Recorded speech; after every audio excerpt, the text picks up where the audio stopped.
As we end today's show with the coronavirus, that's right, and specifically looking at Iran, the epicenter of the virus outbreak in the Middle East, the official death toll has risen to at least 54, the highest outside China where the outbreak began. And experts say the real number of people in Iran who've died from the disease may be as high as 200. At least 7 Iranian officials have tested positive.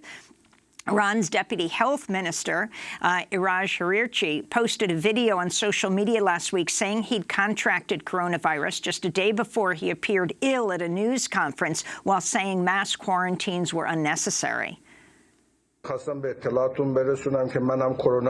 like to inform you that I have been infected with coronavirus. I had a fever yesterday. My first test was positive last night, and I have isolated myself.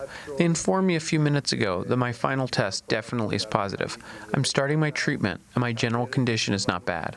I had a fever, which, God willing, will decrease. Well, on Sunday, Iranian authorities announced new efforts to combat the coronavirus, calling on people not to use public transportation and closing schools, universities, cultural centers. The World Health Organization has declared the outbreak an international health emergency. For more, we're going to Albany, New York, to speak to Dr. Kamyar Alai, an Iranian global health policy expert, co-founder and co-president of the Institute for International Health and Education, visiting professor at the University of Oxford. Welcome to Democracy Now!, Doctor. Can you start off by talking about why you think Iran has been so hard hit at this point?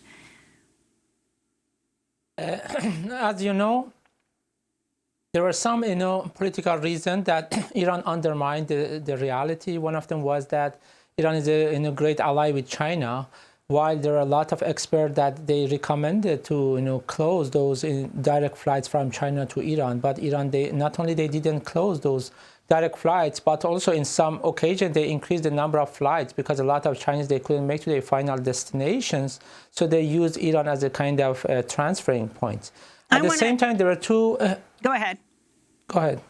And at the same time, there are 2 other important occasions. One of them was the anniversary of the revolution. And after that, we had the parliamentary election. So the main concern of the government was that if they admit that there is an outbreak of coronavirus, that may discourage Iranian population to come to participate. I want to go to Secretary of State Mike Pompeo speaking Friday before the House Foreign Affairs Committee about Iran's response to the coronavirus. Their healthcare infrastructure is not robust, and to date, their willingness to share information about what's really going on inside of the Islamic of Iran has not been robust. And I'm very concerned that it is Iran that is not sharing information. Exactly. So here is Pompeo expressing his concern about Iran. How much do the U.S. sanctions against Iran affect the health infrastructure? Because they're not just total U.S. sanctions against Iran. They sanction any country that does business with Iran. Has this also deteriorated the health infrastructure inside Iran? Definitely, sanction has some contributing factors, especially right now they are seeking to have testing devices. But I think the main cause of outbreak is the mismanagement of the leadership of Iran, because Iran has a pretty good infrastructure, especially for healthcare system, but the problem was that the decision makers, they were not Ministry of Health officials, and due to political interest, they didn't listen to a lot of experts that they asked them. For example, the main source of coronavirus is a holy city, which is called Qom.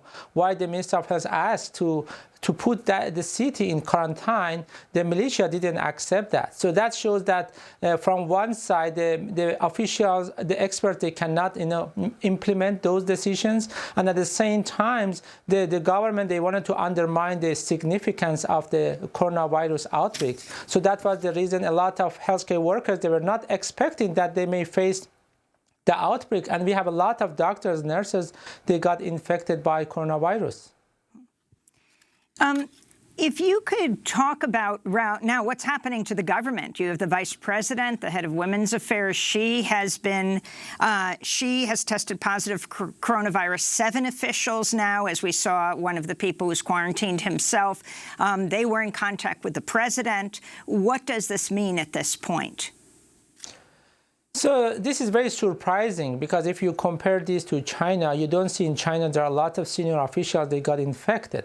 I think one of the reasons was that they undermined the reality of the coronavirus. And second one is that how do you expect a senior leader they get direct exposure to coronavirus unless they are careless about the prevention methods?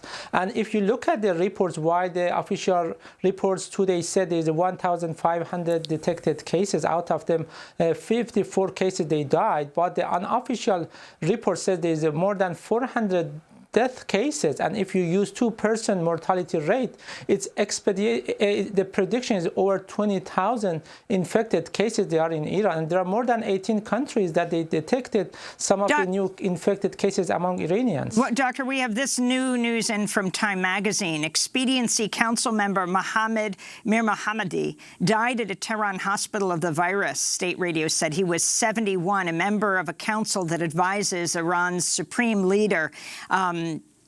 The significance of this, and President Trump saying over the weekend, in talking about Iran, he said, we would love to be able to help them. All they have to do is ask. What do you think will be Iran's response, and what do you think of what Trump said? We have 20 seconds. So definitely this is a good opportunity for global health diplomacy, but the way it was approached was not in the right way, because Iranians are very proud cultures. I think they would be a more indirect approach through UN bodies or international organizations to get involved. So by this way, make some justification for Iranian officials to accept those international aids.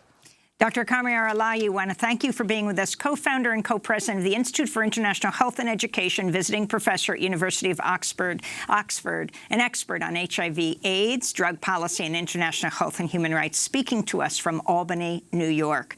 And that does it for our show. We are going to be doing a live 5-hour broadcast, Super Tuesday night, with The Intercept from 7 Eastern Time to midnight. Check it out at democracynow.org or on your local station. Happy birthday to Libby Rainey. I'm Amy Goodman. Thanks so much for joining us.